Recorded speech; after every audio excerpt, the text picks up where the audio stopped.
It's a beautiful afternoon. Welcome.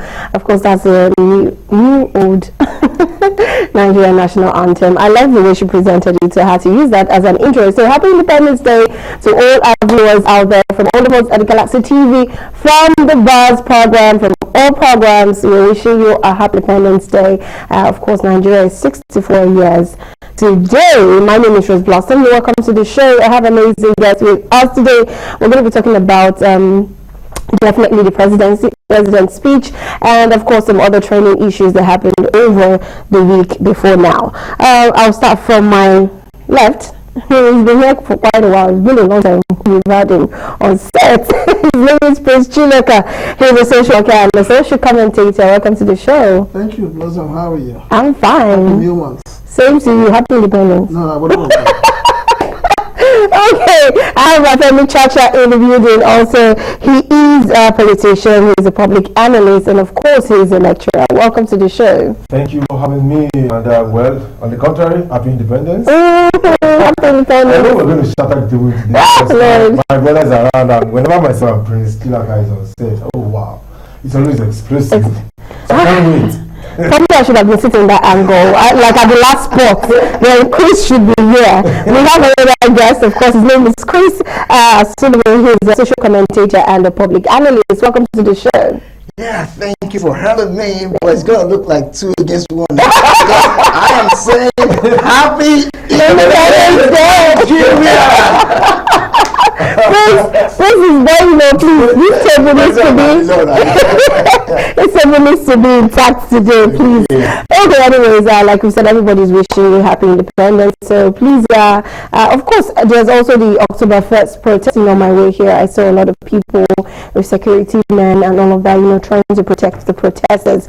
No big deal, no violence, nothing, just the peaceful protest and all of that. And I think that's a good one, since we can confirm there's no violence or anything, just a peaceful protest. Okay, so let's react very quickly to the president's speech. We don't have a video of that, and because we don't want to take so much of our time, because I know the program is a whole lot packed today. So let's talk about the presidential speech. Femi Chacha, what's your reaction to all that he said? Most of what he said, basically, because I know a lot of people totally disagree with what our president said. But what's your take?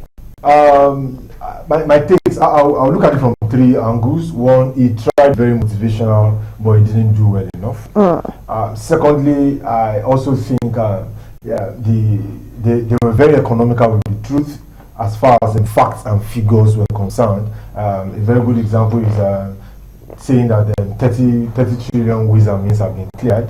That is not actually what happened. It was securitized and transformed into 40-year debts. But saying it was cleared is trying to be economical with the truth. Then saying that they have attracted $30 billion worth of investments by facts available is also not too factual. Yeah, and left to me, I think that's playing out because Ajuri is no longer on the team. Ajuri is, for some of us that know Ajuri in person, Ajuri is very, very good with facts and figures, and it's obvious that him out of the comms team for the president is really playing out. Then the last part again is that I said 3 things. The last part that also got at me is trying to come up with a national youth conference when the Wales report and the confab in 2014 has not been implemented. While I understand that the president has good intentions and is trying to be politically right, but I think most of the people surrounding the president are not helping him to actually actualize the purpose in short term. They are looking at it from medium term and long term perspective. What Nigerians want short term progress. So as far as short term progress is concerned, in the news, I will score them a 0. I'll tell you, some of us were anticipating the cabinet reshuffle, or probably maybe announcing that certain ministries, their ministers would probably lose their positions, but nothing as regards was mentioned. I was expecting also that especially the economy, they promised that like 4 or 5 weeks ago about the importation of rice and the likes. I was expecting a level of implementation. Nothing has been done. I understand that. I feel the minister, the coordinating minister of the economy, what they're doing is overwhelmed. I need to be frank and sincere because the monetary policy and the fiscal policy are not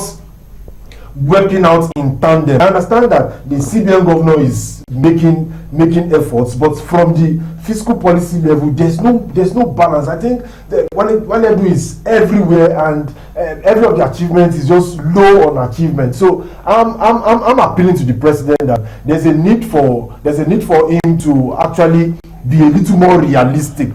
Every of the speech, the entirety of the speech to me was high on promises, but very low on short-term goals. That's my summary of the speech. Okay, Chris, what's your take? And also in reaction to the youth conference and of course the youth program. Yeah, I sincerely think that the youth conference is a very, very big idea. Now, of course, yes, we've always had a problem with implementation of sound ideas, and then it will be very disappointing if this goes that way, in a way of the past. But the truth is this: the youth are beginning to show strength, and the nation is beginning to recognize the fact that the youth have a voice and they have strength. Because the truth is, if you look at the mathematics, the demography, the youth is more populated in terms of influencing the direction of the nation. You understand? And then we saw a threat of that in that last election. So the youth are beginning to understand that they have this strength, and government begin to call them attention. So if the youth will come together now and then put up something strong, know what to ask for, there are quite a number of them, know what to demand, how to restructure government and governance, okay, how we should be governed, and how those in government, should manage our resources and not see it as an opportunity to enrich themselves and all of that, because it's a common patrimony and all of that. So there's a whole lot the conference can achieve if the objective is right, and then we go all out there. So it's a very good one for me, and we should use that platform to negotiate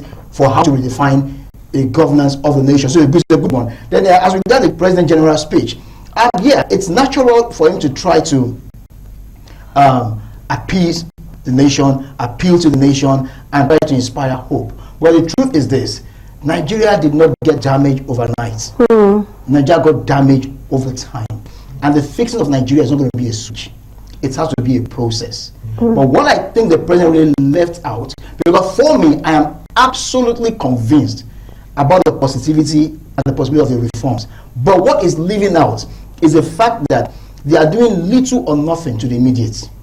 You should know your people. They are immediate people.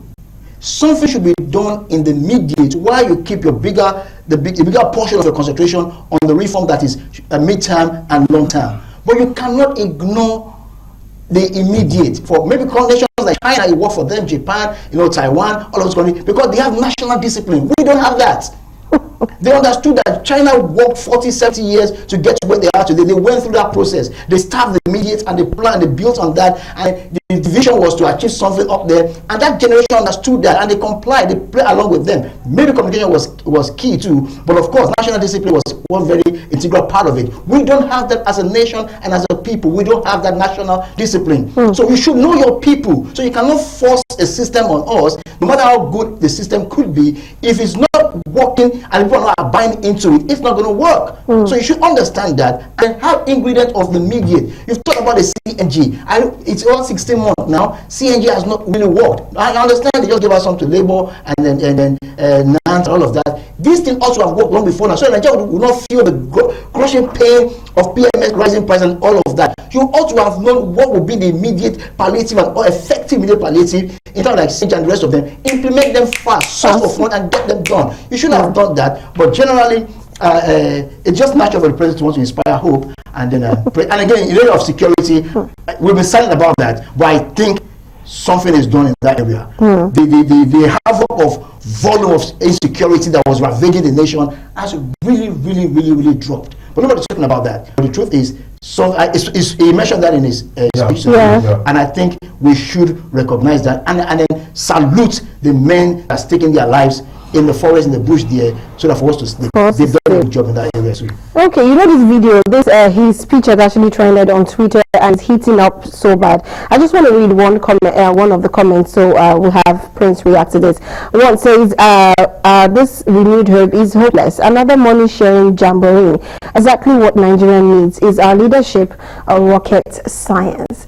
Okay, Prince, what's your reaction to all the president has said, especially concerning youth? The youth. Who are the youths of this country?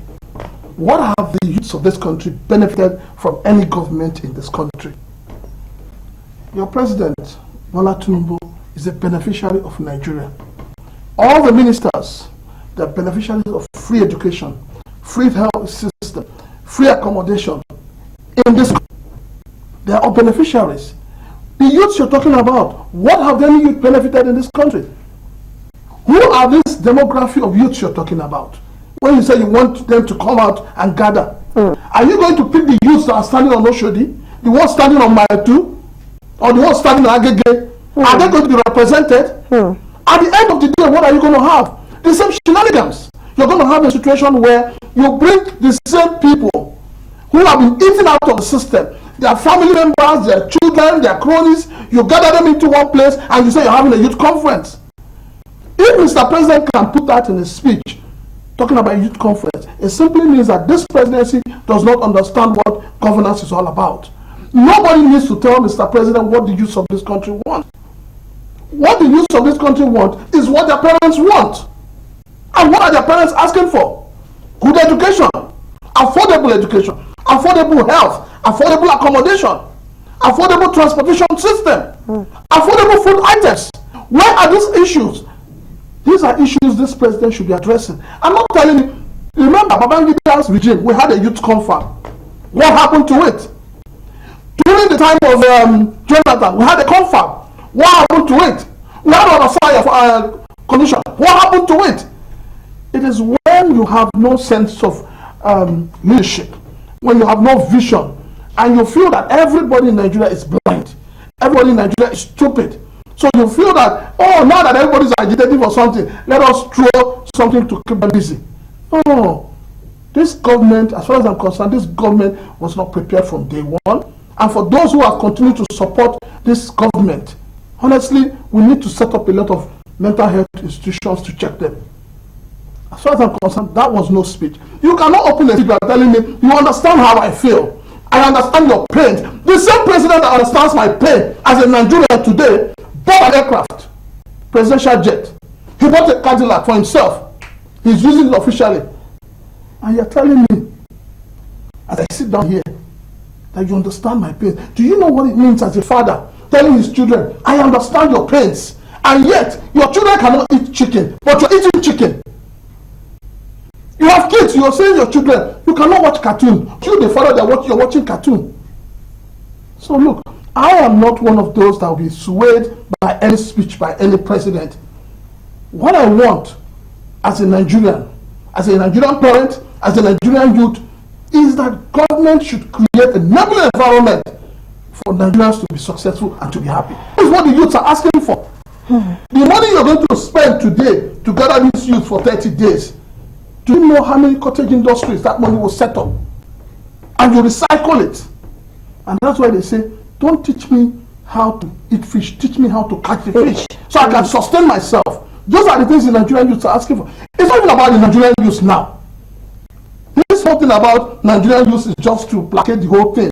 We're talking about a country that is going down on a daily basis. A country where you're talking about buying fuel at 1,000 naira per liter. A country where your foreign reserve is dropping. A country where dollar has suddenly become our exchange value. And then so what are we talking about? What kind of speech? What kind of speech is that? Is it the speech that you are telling me now that you're honoring a new CGN that just came into power, that just got appointed? You're giving her a national award. You're giving an award to your Senate president that has not been able to carry that oversight function on you. So please, let us face the reality on ground. The reality on ground is that this presidency was not prepared from day one. Okay, Femi, I know you I want to want back to some of the things that Okay. like I said. I agree with few and I disagree with lots. Let's start with the ones that I agree with. I think it's only my brother here that agrees that the Youth Confab conference is a good idea. While I think it's a good idea, but I think the timing is wrong. This is not the time to show Nigerians that you want to gather a lot of people and you want to listen to them. See, we can get feedbacks without gathering people. There could be virtual means. You could create an app where people can make a lot of suggestions. You don't have to throw money into gathering people for 30 days, feeding them morning, afternoon, night. The logistics into planning that alone is discouraging. Yeah. So I agree with him. There are several ways to get that done without bringing everybody to Abuja. Then I also agree with him on the level of inclusion. Will an average person in Oshodi be represented? I'm of the opinion that it will be children of politicians, children of the privileged that will probably definitely gather to speak for someone like you and I that are not opportune. So it's going to be counterproductive. So I also think that the president can achieve listening to the youths are on the internet. You can do they do Twitter space. They do quite a lot of things that over hundreds of thousands of people can talk, and you have people. In fact, you don't even have to be there. Some of the ministers, what are the ministers for youth doing? What are they doing? Those Jamila hasn't been cooperating. She locked up her accounts, her social media accounts. No presence. No presence. Also, so why would the youth not feel? It's only the assistant. This guy from Undo that is actually trying to show presence on social media. So it's right if the youths feel disenfranchised, but that does not mean you have to now call it confab. So those are the areas I agree with Principal. But I also disagree with him to say that the president calling for the confab shows that they lack direction, or that probably those that are in support of the president and the administration probably needs to be checked. I disagree with him. We can support people for different reasons, and I can be against what you are doing. That does not make me right, or rather makes you wrong. We can have there are different perspectives to things. There are different values to things. So now let me put that in perspective. See, I understand. We have to understand that Nigeria has been battling insecurity. We don't need to analyze things like our problem started yesterday. Nigeria has been battling insecurity, and our farmers have not been able to farm. Definitely, I remember so well that at Jonathan's time, several people, Okonjo-Iweala was shouting that whoever is going to take over the economy from them will actually inherit doom. She was saying it. Okonjo-Iweala was saying it. That's even not the issue. Now, farmers weren't going to farm because of insecurity. Some of them were actually being killed. Now, Buhari came in and gave them grants, gave some people grants, wanted them to go back to the farm. But he also blocked import of rice, so that probably these farmers can be motivated. But look at what happened. Nigerians for greed. Yeah, because they utilized the opportunity to inflate the cost, because they knew that they were directly in control. So there are things imagine the current administration battling with now importing rice. They are still struggling with the mechanism to make it done so that it does not even affect the local farmers. So I'm of the opinion that our problems have been lingering. But I would like my brother said, are we doing well with insecurity? I need to give it to Nuribadu, because they've been able to rework their security architecture. You can see the chief of bandits, what's his name, Bello Toji. He did a video 2 days ago, and he's begging to negotiate, because most of his key men are already down. They've brought down 35 out of like 50 that are on their wanted list. That's a big kudos to the security. But does that mean that farmers will go back to the farm immediately last month and will begin to harvest now? No, that's not possible. It's going to take time. It's going to take time. So we have to, when we analyze things, I agree government does not need our praises. That's not why we voted them. But we must also be pragmatic with analyzing situation, and let us also be factual. You and I are owners of businesses. We've had business to take over businesses, and everybody was expecting a big turnout. Probably there's going to be a turnaround, but some of us have to. I think this government is not doing well. Is communication. I don't know what Egbon is doing. I know he's doing a good job in mining. So we need somebody like Dele Alake that can talk to Nigerians every day. The Combs part is disenfranchised. They are not doing well. So now, lastly, another area where I disagree with him is looking at the using a brush to paint the entire administration. No matter what, there are certain things this administration is doing right, and there are certain things that they are doing wrong. He mentioned they benefiting from free education, free this and free that. I agree with him. I agree with him. One area I think President Bola Ahmed Tinubu has not been able to do is to sell his vision right. I do not agree with everything he wants to do, like I've said against the confab. But the truth is that, take for instance, some of us believe that the price of, they should continue to subsidize PMS. But he feels CNG is his way to go. But people are not selling, people are not communicating and finding a way to make that CNG work. So definitely we will keep complaining about PMS. You can't be bringing alternative solutions. See, Nigerians are used to coming out to protest and then government listens and probably brings down the price of this. But you are creating alternative solutions, but you are not marketing it. And you are not hastening the process of making that thing work. So definitely it makes Nigerians think that you are doing nothing. Chacha, sorry, please. I need to say this. Chacha, please. Please say this. It's your right to disagree with me. It does not change anything. You cannot tell me that Nigeria, this is 9 years plus 6 months, isn't it, of APC government. It is the same government. Before Bola Tinubu became president, he was the national leader of the party. Not necessarily same government. Excuse me, sir. They have disagreements. I'm coming somewhere. Let us be honest with ourselves on this table and speak truth to power. If for adventure, Atiku or Peter Obi was declared president, and this whole brouhaha is happening, do you think Bola Tinubu will sit idly, considering what he did in 2012? Against Jonathan? Yes. Do you think he who comes to equity must come with clearance? And that is the problem. And then you are sitting here and you are telling me that Bello Turiji wants to negotiate. What does he want to negotiate for? The negotiation is calling for, is he going to bring back the lives that have been killed? The properties that have been destroyed? You and I see them here as Nigerians. And we see people who have participated in murder, kidnapping for ransom, displacing Nigerians and turning them into IDP camps. And then you bring them back and you say they have repented, and you bring them back into the system. Forgive and forget. What about the bruises? So what kind of government is that? So when we sit down here to analyze issues, we must look at it holistically.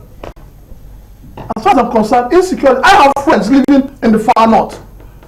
There is no respite for insecurity because those who are responsible, government is not going after them. In this same administration, a governor came out to accuse a minister of being behind bandits. Bello Turiji has done 2 videos pointing fingers at the minister. What do you expect a responsible president or government to do? Is it not to carry out a probe? The Igbos have a proverb. They say if a child is pointing somewhere, if the mother is not there, the father is there. There is something fundamentally wrong. And that thing that is wrong is because those we have elected, those who have selected themselves, those who have taken over leadership of this country are greedy, selfish. That is all.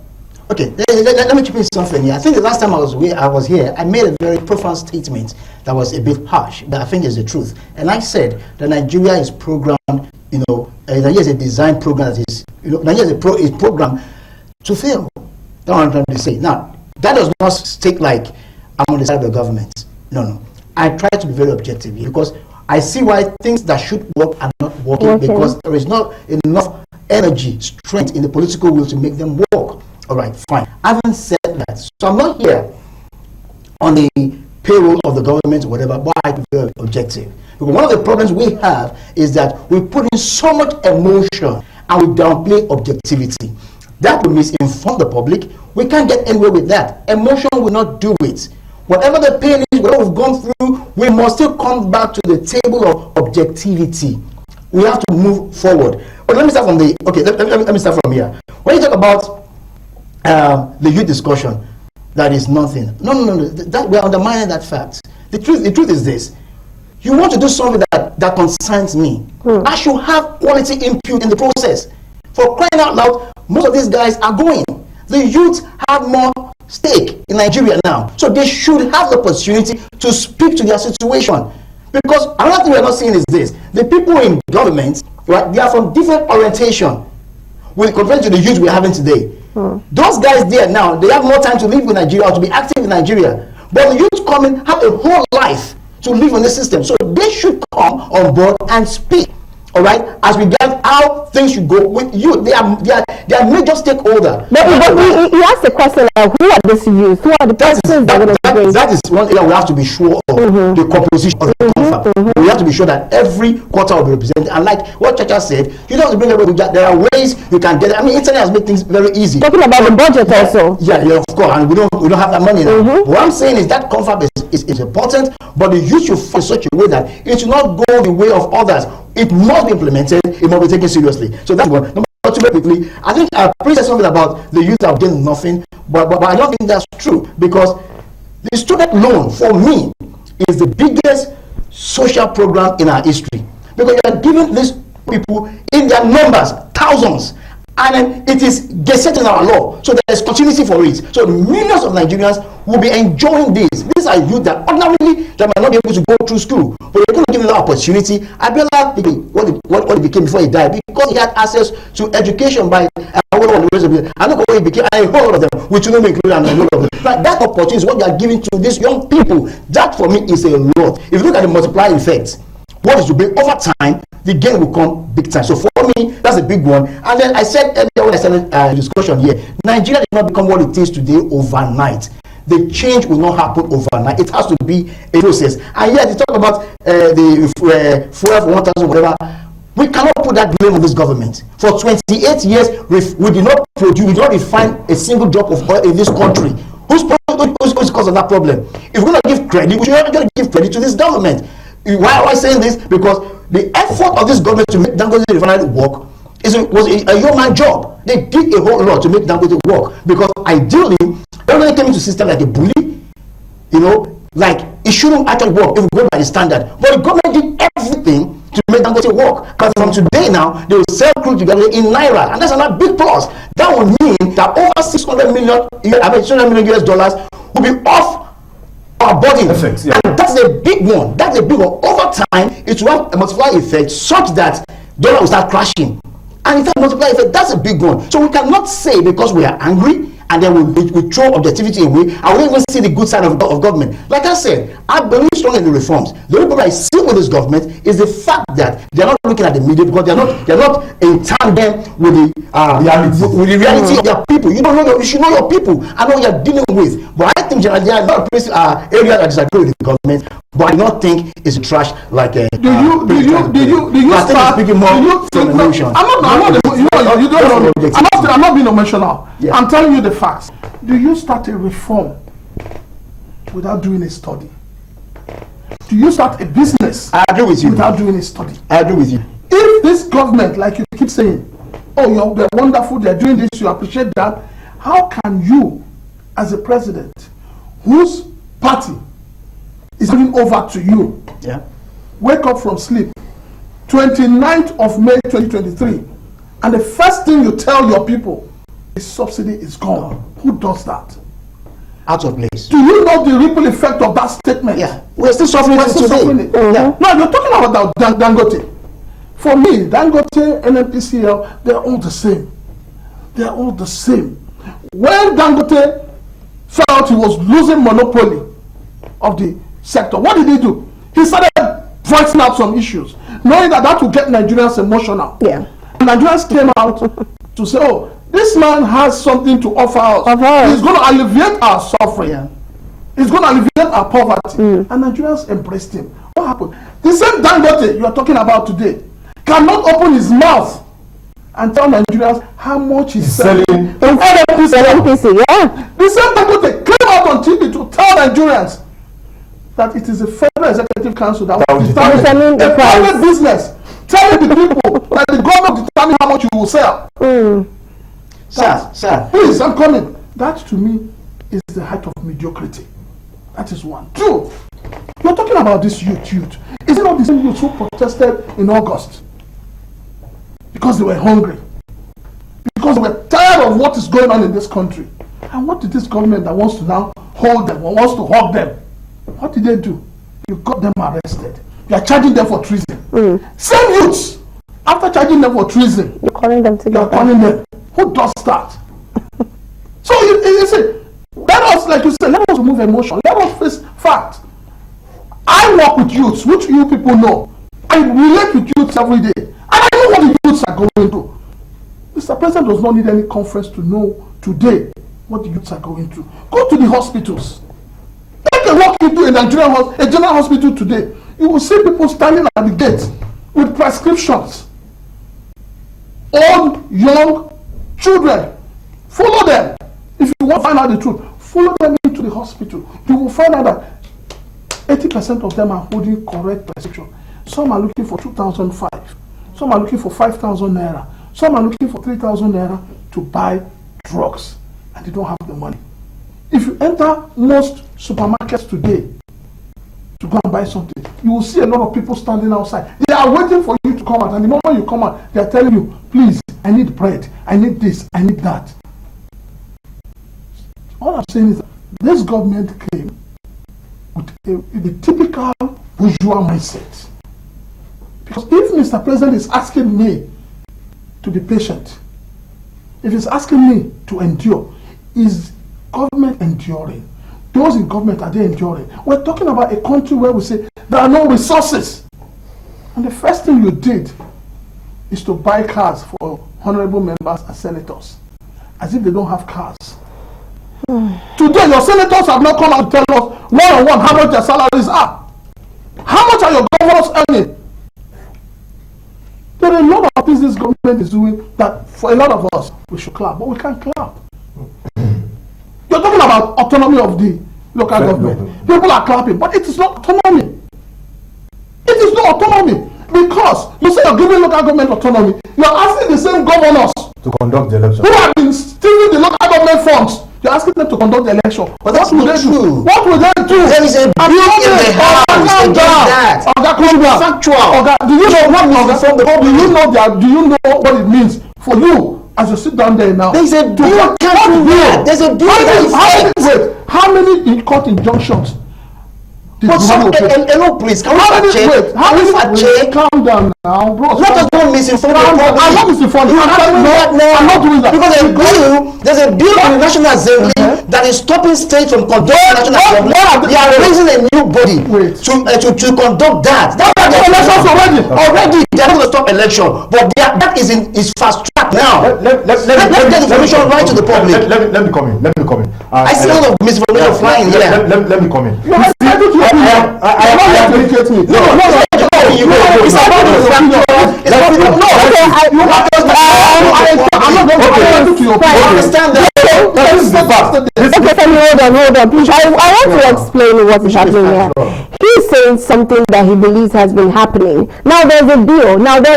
Does not mean that some persons are probably not doing what he's saying. I think that's what he's trying to say. I'm not antagonizing him. What I'm saying is this.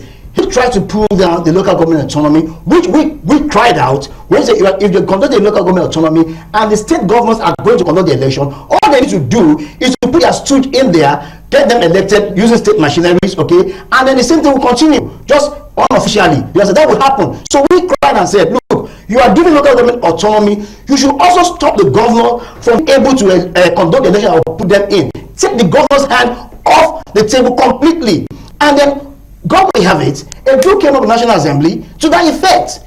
Now, state government can no longer. I mean, after this, once the bill is a process, once it's passed, state governors. That's why most of the governors quickly rush to conduct election because they wanted to beat the bill. But unfortunately, the bill cannot be with the speed of light. It still has to go through process. You understand? So that is happening now. So that will checkmate the. So the idea of trying to pull down the autonomy for local government. On that basis, that local government does not stand. So we should celebrate the autonomy of local government because it's a big deal in terms of grassroots development for Nigeria. All right. Sorry, please. About the protest. Very quickly. I'll do that very quickly. About the protest. We should get things right because, like there's talks about many lizards face down, but the ones with trouble stomach and all of that. The protest is good. I support freedom of protest because every sane Nigerian should come out and cry out. We know what it is a good one, but the truth is, some people heed a protest to create havoc. So, I mean, we saw people practically calling for military to take over. That is not democratic. That is not patriotic. That should be condemned by every single Nigerian. But yet they came in, they infiltrated that process of protest. So every done under the badge of protest should not are not right. So the ones that are wrong, we should be able to separate them. So someone came in, they even brought fund. Over 30 billion naira was seized. That was what we used, to fund that project. It was like a coup. So we should be able to separate it. Understand the part of it, fine, fantastic. But some other wicked people that meant evil for the nation, came in from behind and tried to undermine the nation. So that also should be addressed. The government did that. I'm not just supporting the government, but I try to be factual and be very, very You said You said some people came in. You see, when you say some people came in, let us not forget that before this protest, those who were organizing the protest brought out their agenda and gave to government. It took this government less than 24 hours to identify the phone numbers, the house addresses, the bank accounts of those behind it. And they started picking up some of them. Now, what happened in the north, in terms of the flag, in terms of the military, you and I, as we sit here, you don't have the details. Those people in the north that were carrying flags, bros, please, go and watch that video. The people carrying those flags, do they look like educated people? Do they even understand what they were holding? The people calling for the military, do they even understand what they were saying? We must be very objective when we are looking at issues. Let us not say because some people sneaked in. Why was TSS not able to arrest those behind those who sneaked in? It's in the same country you and I are. That you heard that some government officials sponsored protest against protest. Why were they not arrested? Why were they not arrested? So when we're looking at issues, we're talking about the issue of governance. How it affects you, how it affects me. We have governors in all the 36 states who have not done anything. Some of them, in the past governors, who have not done anything good in their states. I agree with you. They are all in the Senate today. The Senate has become a retirement home. Yeah, horrible. And then when people talk, we say, no. See, let me tell you, President Bola Tinubu said from day one, he said, I am prepared. Nobody should worry for me. And I believe in making that statement, he was making it out of the conviction that it was APC handing over to APC. What we're having in this country today, if it was another political party that was in power, I am telling you, APC would have done worse than what the likes of Showore is doing today. Okay. Yeah. All right, very quickly, because we have to wrap up with your statement. I would love to state 5 points very quickly, because they've said quite a lot of things, and I've already listened, and I must say that I enjoyed every conversation. Now, one, Atiku, Obi, and Tinubu both agreed that they were going to remove subsidy and work on the FX rate. They were going to unify the FX rate. The only person that didn't say anything about that, probably said negative, was Kwankwaso. That's one. So, irrespective of whoever was president now, we would have gone through whatever you're going through now. That's one. Two, having removed subsidy and unified FX rate, even though it moved up the naira rates compared to the dollar, the governors, most of them started earning probably ×2 of what they were earning before. But sadly, like Prince has said, Nigerians are not asking the right question. See, there are things that are exclusive to the state governors, there are things that are exclusive to the federal government. You know who we all always shout out? We shout out to the president. That's number 2. Number 3 thing I want to say is that we all want a better country. Yeah. Either it is Prince, either it is me, either it is my brother here. We all want a better country. But are we going to achieve this all of a sudden? No. Never. Will it take process? Yeah. Yes. Now, the truth is, I agree that Prince said the government bought cars for the legislators, but who can control the legislators from buying cars for They have themselves? autonomy. They have autonomy. So sometimes when we say, I'll give another instance. When Peter Obi antagonized the government allowing the senators and the House of Representatives, I was one of those that tweeted at him and reminded him that he also bought 400 cars. Yeah. When he was governor. So see, there is no saint in politics that will just want to rise up one day to condemn what somebody is doing when you actually did something similar when you're in office. So now the point is this: irrespective of how we look at the presidency, the House of Representatives, the senators, they have autonomy. There is, in fact, the president can insist that something wrong and they can impeach him or actually veto what they want. We should understand how these things work. But does that mean we can't make progress? No. The political leaders are not sacrificing enough like they want us to sacrifice. Absolutely true. That is the fact. And Absolutely. we all, even Nigerians on the streets, have a right to cry out to them to sacrifice more than we are sacrificing.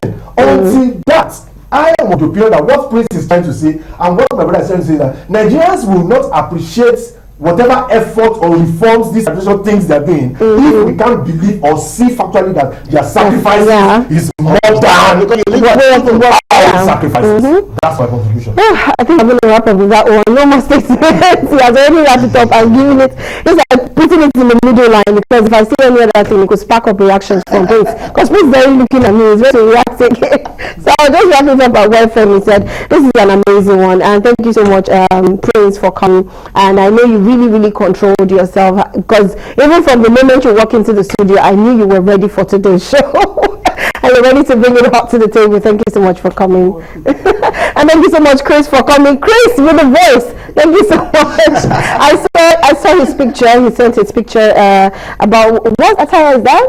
We call it Igbo in Edo. Igbo, okay. Yes. He wore the Igbo attire to celebrate democracy. That's a beautiful one. Thank you for coming to the show. Just see, identify with Nigeria. Nigeria. That one is our only country. It's the only country we have. What is happening, but then we must fight to make Nigeria work. Yes, and thank you so much, Femi Chacha. Not here. If you believe that there has to be a change, you should you should go to the protest ground. I'll be there this morning. You should go there. Well, probably you might still join. You should go and see the faces of people who go to bed empty, hungry. I see them and I fight for them. See, 2-3 years ago, I did 30 days protest, solo protest. Yeah, you said so. Against estimated billing. Yeah. And about that time, before the president, government came up, and they rolled over 6 million into that.